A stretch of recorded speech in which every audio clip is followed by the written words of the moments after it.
Hi, this is Pat Iyer with Legal Nurse Podcast. I have today with me a person who I met through a joint venture group that I've become involved in. And when I found out about Kathy Hicks' experience as a certified personal trainer and corrective exercise specialist, I thought it would be great to have her on the show so that she could talk with us about some of the things that we can do to keep our bodies healthy and youngish, maybe I should say, Kathy. And she'll also give us some tips about nutrition. She teaches live Zoom classes currently. She works full-time as an engineer and is working on her business in her part-time, so that makes her a very busy person. She writes e-courses. She gardens, which is a wonderful time of year now to be out in the garden. And she loves to sing and play music and cook. Kathy, tell us about how you got involved from being a civil engineer to this area of being a trainer and a corrective exercise specialist. Well, originally, I wanted to be a musician. Have you ever heard that before, right? My dad talked me out of it, saying musicians, anyway, whatever he said.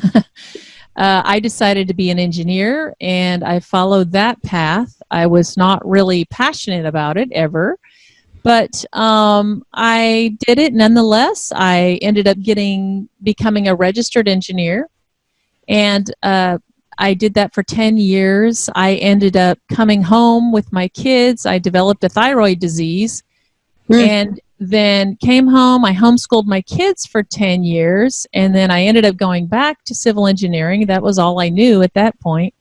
And I spent a year relearning everything, going to school, learning the computer all over again. And I realized that I really didn't like it that much, that I wanted to change lives. I wanted to make a difference in people's lives personally, and I've always been an avid person that works out, and I'm really into nutrition, so I thought a personal trainer would be a perfect fit for me. And as I began working out, I realized I had some of my own issues, knee issues and hip issues, so I began studying anatomy, and that drew me into corrective exercise, which really helps with alleviating pain and getting more range of motion. And that's what I've been able to attain by learning all these things and working on myself. I was my first client, right? Mm-hmm. Interesting. You went from what I would think would be a pretty sedentary job. I think of engineers as being behind desks a lot, although civil engineering is involved in construction. I think of, from what little I know, building bridges and working on structural integrity of buildings. Is that somewhat of what you were trained to do? Well, yes. Civil engineer, anything, any building, any utility, anything that deals with the public, that is what we design. So as a design engineer, I was in an office staring at a screen. But you also have construction engineers. They're out in the field watching the construction, making sure it's getting done properly. So I really got tired of staring at a computer screen. I really wanted to work with humans a lot more, and found myself drawn to either coaching. I've mentored women. I did that just for fun to just teach people about the things I've learned. And then personal training, just kind of flowed right from that. And that's a lot of human contact and working with people and figuring out what their goals are and how to help them achieve them. Mm-hmm. Just as an aside, where legal nurse consultants and civil engineers and construction coincide is in those instances where the construction crew takes shortcuts. Maybe they got bribes from a supplier and they substitute inferior material. There's been some rather spectacular building collapses, unfortunately, sometimes with people in them or around them at the time. So a legal nurse consultant could be involved in summarizing the medical records of the people who were associated with the building collapse.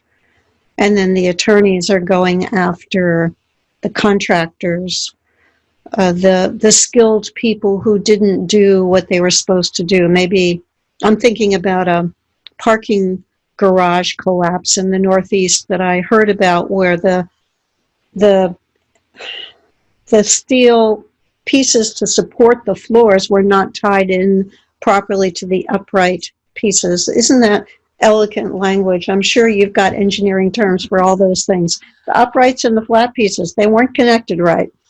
And then the building got weight on it and went down. Yeah, it's horrible. Well, and that is another thing that we do as civil engineers, is we are expert witnesses. So we, might be on one or the other side of that situation of, we actually might represent the city or whatever entity that built the building, or we might represent the other side and say, yes, this was not structurally sound.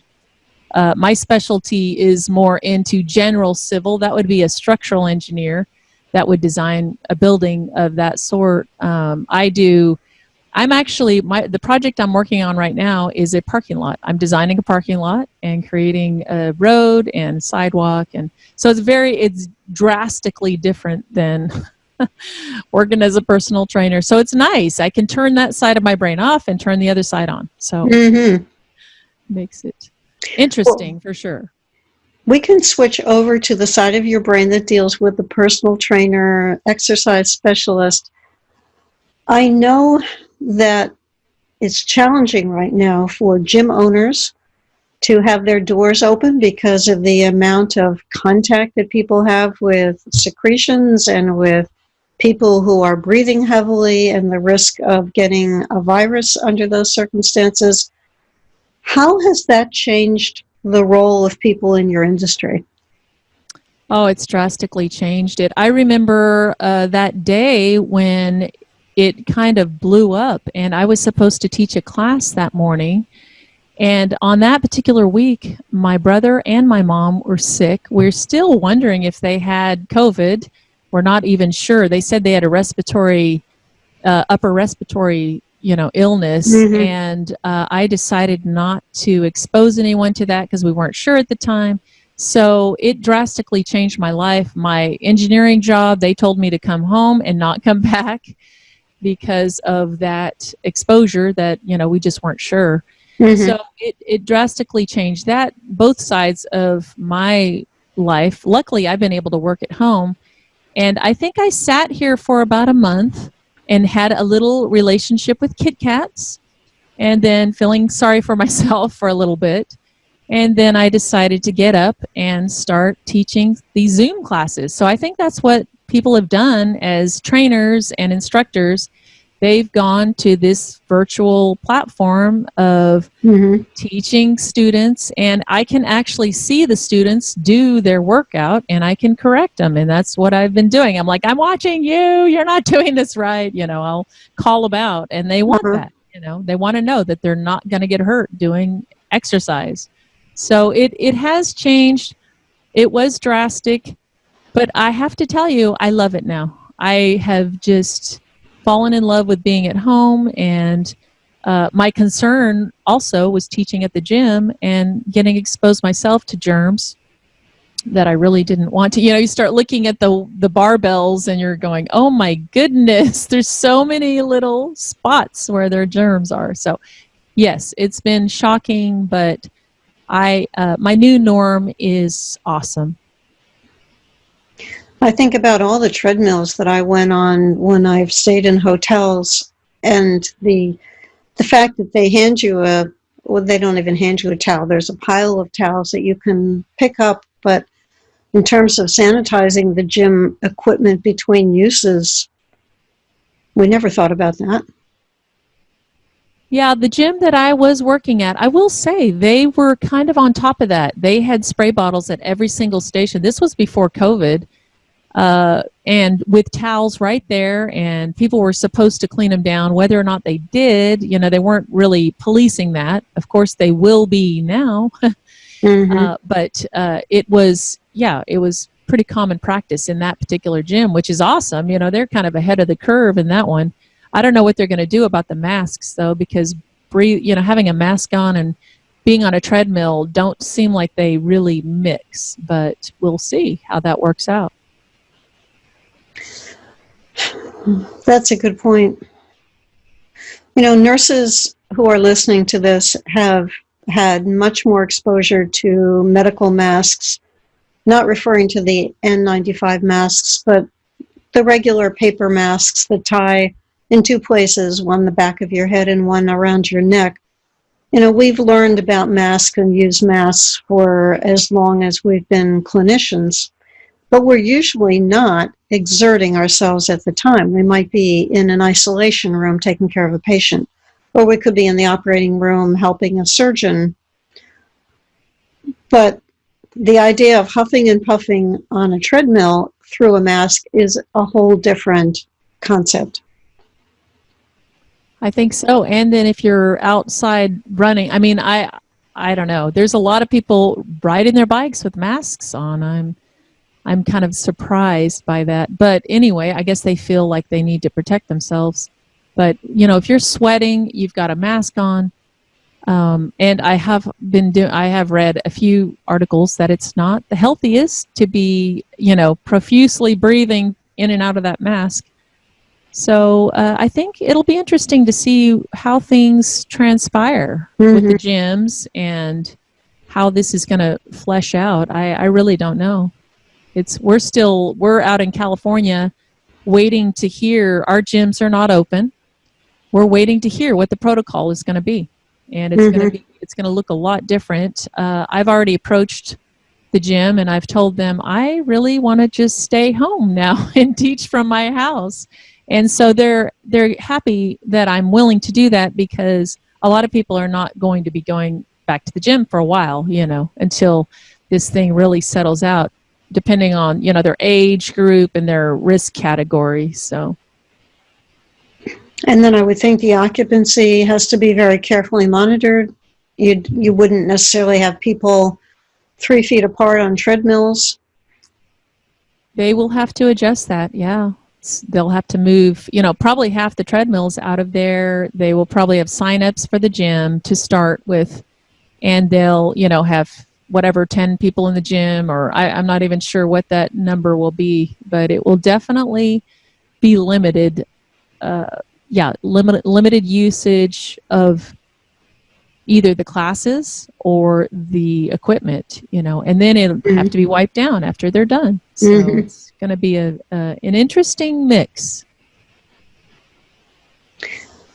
And it is a business that has thrived on people's patterns of signing up for gym memberships in January and then not setting foot inside the building for another 11 months.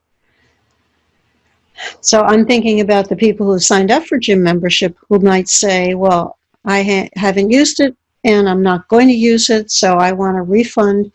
I don't know what the gym's policies are in terms of giving refunds on unused portions of membership fees.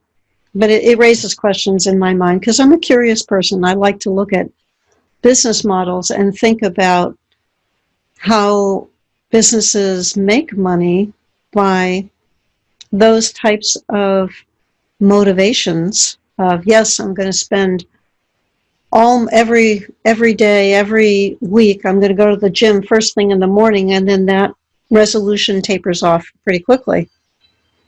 It really does. And I was relatively new at this gym when all of this hit, and I was building my clientele and at this particular gym, and I of course, working with people and meeting new people, and I'm really wondering, I've contacted my clients and I haven't heard back, so I'm like you, I'm like wondering, I wonder if they're done, but I know that most of the gyms that I have been affiliated with, they have been very gracious with, offering half price just to keep their membership going, so the gym is getting, not as much as they would, and then I know in one instance, the gym totally gave them, 1 month free because they weren't able to use the gym. So I think gyms are going to work with the people. The other thing is I've interviewed a lot of people who are exercise because I've been building this 6-week class for research, and they cannot wait to get back to the gym. So if they're very dedicated gym members, they will be back and the gyms will go on. But on the other side, the gym owners have suffered severe losses. A lot of gyms are closing. I keep seeing advertisements for people selling gym, weights and the mats and all of it. It's really devastating. It's very sad.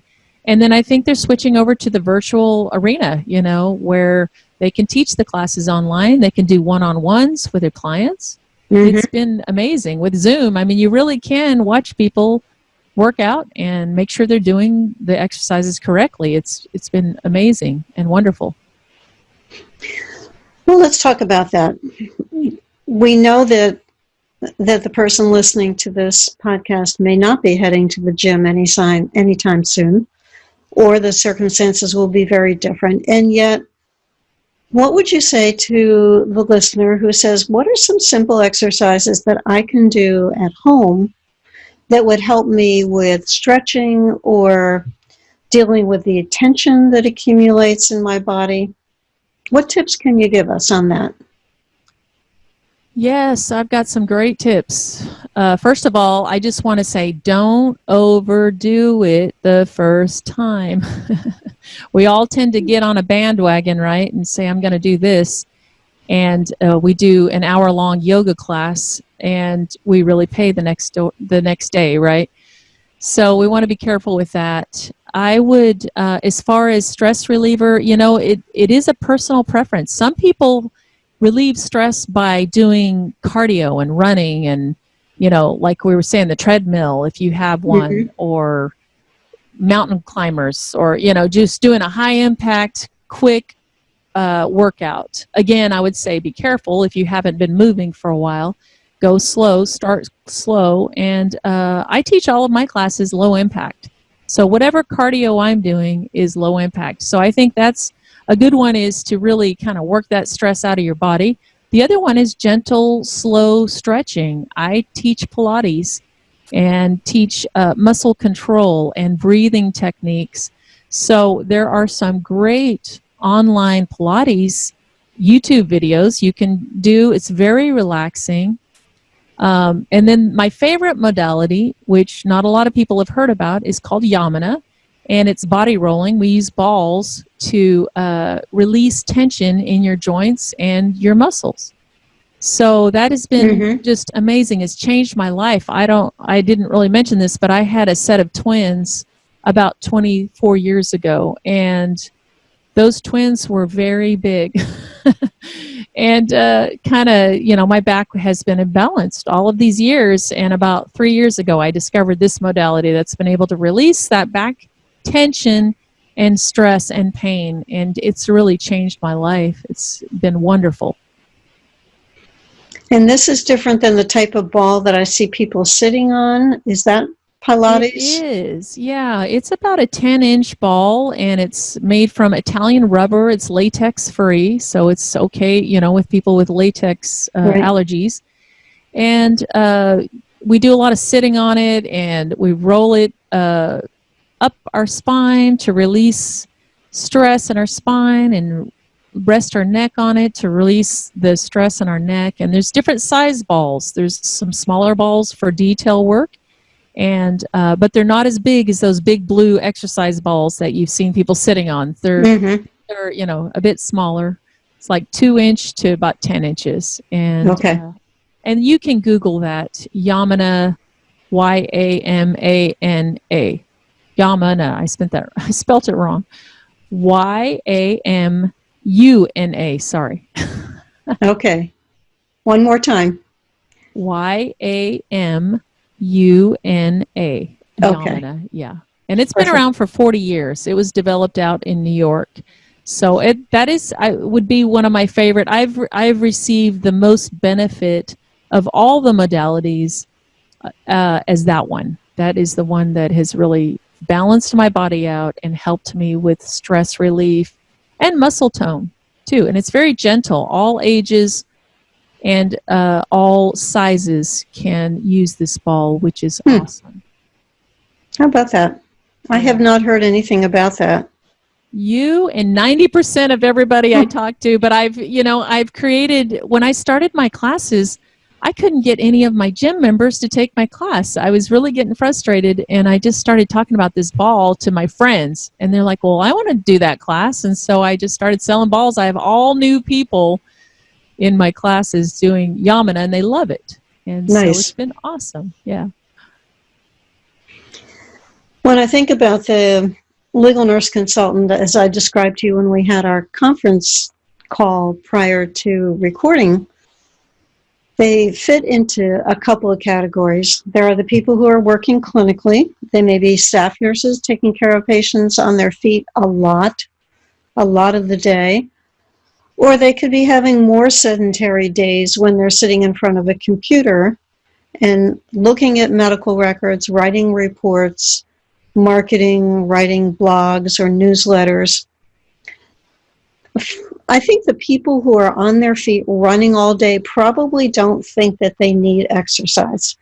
Is that indeed true?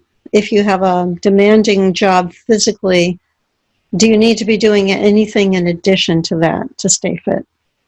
Well, I think if you're getting some good, you're running on your feet. I mean, they say cardio, you should really have your heart rate up for 20 minutes, right? A solid 20 minutes. If you're running literally as a nurse, going from room to room for, you feel like you haven't had a chance to stop, I think that's awesome, But the other side of it is that you've been on your feet all day, and your feet probably need to be stretched out. Your legs, your hamstrings, right, and your glutes from sitting up and down, jumping up and down. It's good to release the stress that is created from just standing on your feet. The compression to the joints, our whole lives, we don't really spend time thinking about stretching our joints. That's why all of a sudden you pick up a box and you go, oh, wow, my back's out, my shoulder hurts, my knee hurts, right? You're surprised by it, but we haven't really been babying these joints. And that's kind of what Yamana does. And what I do as a corrective exercise specialist, I really work with people and we try to figure out what happened and how can we get you moving with normal range of motion again. So I think stretching, doing balance work as we age, that's the other thing. We don't really do a lot of balance work in these, these real high intensity cardio classes. They're just, our boot camps, there's nothing wrong with them, but it doesn't really take into consideration as we age, it gets more and more difficult to balance. So I work on strengthening the muscle and balancing your body out, and then being able to balance as we're getting up out of our chair and moving around. So I think, of course, I'm always going to be a proponent of exercise. So even if you're running around, but I think stretching is an exercise. Pilates I do Pilates every Tuesday and Thursday with my group, and it's a nice break. Slows you down. You can focus on, your breathing. How often do we focus on our breathing? Not very often, I usually do it when I'm trying to go to sleep. I'm trying to quiet my mind, and I inhale for a count of 5, and then I hold it for a count of 5, and then exhale for 5, and see if I can increase that time. And usually what happens is I get so preoccupied with that breathing technique, which I think is an Indian breathing technique, it helps me clear out all of that chatter that's going on in my brain. I think that's quite honestly the only time I think about my breathing. I think that's awesome. That's kind of what we do in Pilates. We will breathe in and hold and really focus on what muscle you're holding. And it teaches you to recognize in your body where you're stressed too. Because I'll say, when you exhale, I want you to release every single muscle in your body. And I'll remind people, okay, now your neck, now your shoulders, now your hips, now your legs. now your calves, now your heels. And you'll realize as you move down your body that, oh my gosh, I'm holding my shoulders, there was stress in my glutes, or, wherever it is, you become a little more aware. And that's a big part of taking care of your body, especially as we age, is becoming aware of what's going on, oh wow, I really hold a lot of stress on my neck. I need to learn some stretching techniques that are going to help that, so down the road it doesn't get worse.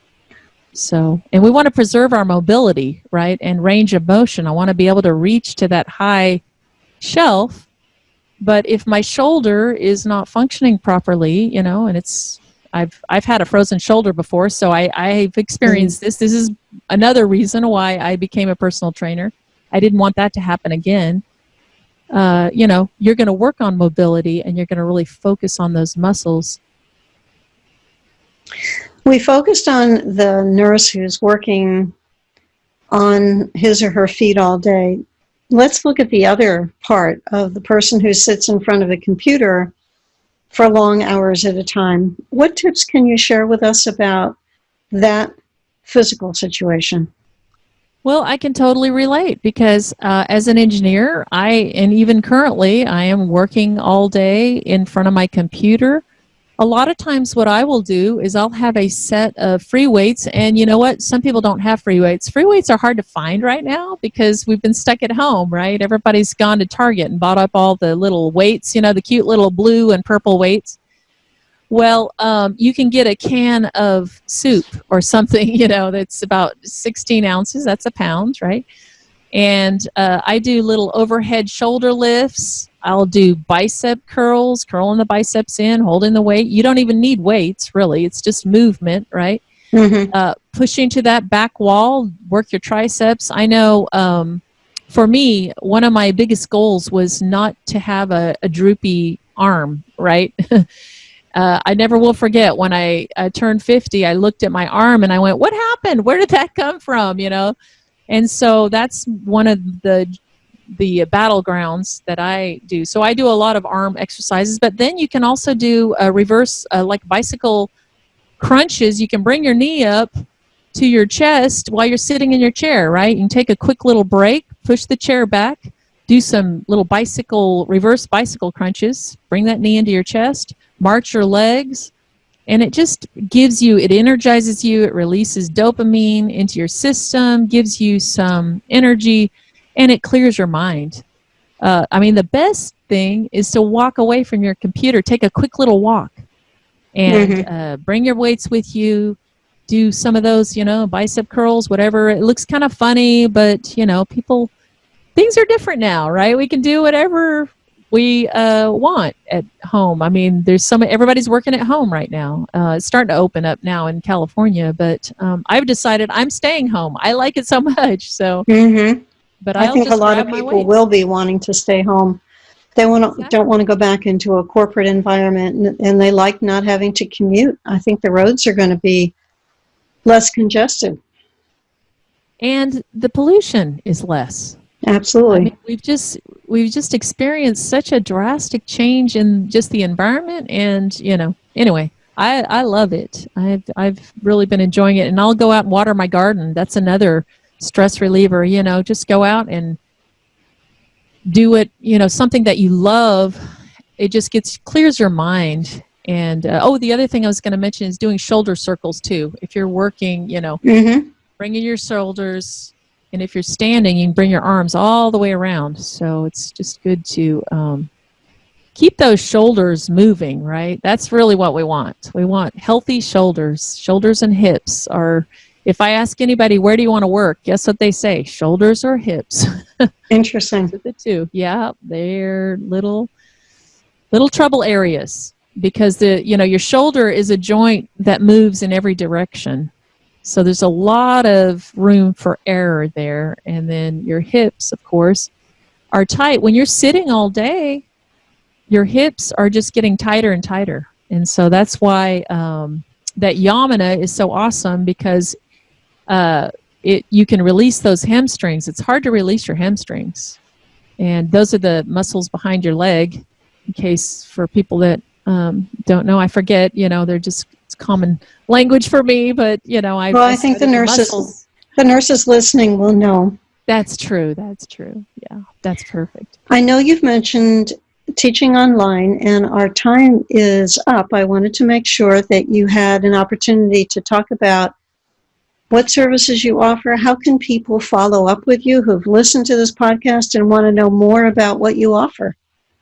Of course, you can go to my website. My business is called Blueprint Fitness, and the website is www.blueprintfitness.net. And I have a free consultation on there. If you go on there, you can click on that, and I would love to hear about what issues you have, if it's shoulders, knees, or hips, and come up with a plan for you. I incorporated the blueprint because of the engineering. The other thing is I will have a free little gift on there if you so choose, and it's a little, it's called Flatten Your Curve. So I know for a lot of us, when we were first sent home, I had that relationship with the Kit Kats. Well, I came up with 10 tips to restore your pre-shelter-in-place shape. So it's really fun, and it's other serious things in there. And I'm going to be working on an ebook here once I get a little time carved out. But anyway, it's got half of its mindset. We just need to shift our mindset. So, and then there's some fun exercises and ideas that maybe you haven't thought of. So, perfect. And that website again is blueprintfitness.net. That's correct. Yep. Perfect. All right. Well, thank you, Kathy, so much for being part of this show and sharing your expertise. I know that people will want to go to your website and check out what you have to offer, and I encourage that. I've discovered that I've been needing to set my timer every hour, and then when that timer goes off, to get up and move around, walk around, throw in a load of wash, stretch, just get up off my chair and away from the computer. And if I start saying to myself, well, I'll just work a little bit longer before I get up, then I begin to feel the difference. So we have to be disciplined about that if we have the more sedentary lifestyle. That is a great point, Pat. Thank you so much for having me. It's been so much fun to just talk about, obviously I love fitness. I love helping people, and I look forward to helping some of your listeners really alleviate stress and possible pain that they might have. Perfect. Thank you to Kathy, and thank you to you who is listening to this podcast on an audio platform or watching it on our YouTube channel for Legal Nurse Business on the video version of this particular program. Be sure to come back next week, or if you are listening to more than one show in a row, check out the next show that we offer and get up and move around. Thanks so much.